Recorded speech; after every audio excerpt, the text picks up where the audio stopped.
Hello friends, இன்றைக்கி நம்ம சேனலில் கிராமத்து சுவையில் பச்சை பாசி பயிர் குழம்பு செய்ய போகிறோம். இது ஒயிட் ரைஸோடு சேர்த்து சாப்பிடும்போது சும்மா அல்டிமேட்டாக இருக்கும். வாங்க பச்சை பாசி பயிர் குழம்பு எப்படி செய்கிறதுன்னு பார்க்கலாம். இப்போது அரை கப் பாசி பயிர்ப்பு எடுத்திருக்கேன். அரை கப் என்பது 100 கிராம்.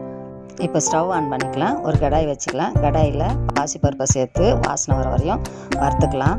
இப்போ மறுபடியும் ஸ்டவ் ஆன் பண்ணிக்கலாம். ஒரு கடாய் வச்சுக்கலாம். கடாயில் 2 டேபிள் ஸ்பூன் சன்ஃப்ளவர் ஆயில் சேர்த்துக்கலாம். எண்ணெய் சூடான பிறகு 6 காஞ்ச மிளகாய், 1 ஸ்பூன் தனியா, 1 ஸ்பூன் சீரகம், 10 பூண்டு பல் எல்லாத்தையும் சேர்த்து வாசனை வர வரையும் வறுத்துக்கலாம். வதக்கின பிறகு ஒரு கைப்பிடி சின்ன வெங்காயம் சேர்த்து கண்ணாடி பதம் வர வரையும் வதக்கலாம்.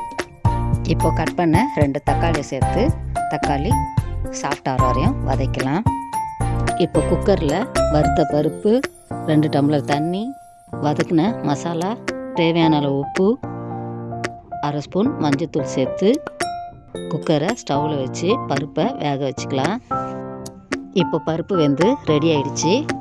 இப்போது சின்ன எலுமிச்சை அளவு புளியை கரைச்சி தண்ணி சேர்த்து ஒரு கொதி வந்ததும் ஸ்டவ்வை ஆஃப் பண்ணிக்கலாம்.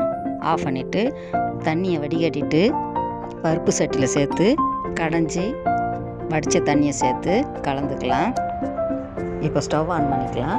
கடாய் வச்சுக்கலாம். கடாயில் 2 டேபிள் ஸ்பூன் சன்ஃப்ளவர் ஆயில் ஊற்றிக்கலாம். எண்ணெய் காய்ஞ்ச பிறகு 1 ஸ்பூன் கடுகு போட்டு தாளித்த பிறகு கட் பண்ண 5 சின்ன வெங்காயம், கொஞ்சம் கருவேப்பிலை சேர்த்து ப்ரௌன் ஆகிற வரையும் வதக்கிட்டு 1/4 ஸ்பூன் பெருங்காயத்தூள் சேர்த்து தாளிச்சிட்டு குழம்புல ஊற்றி தாளிச்சிக்கலாம்.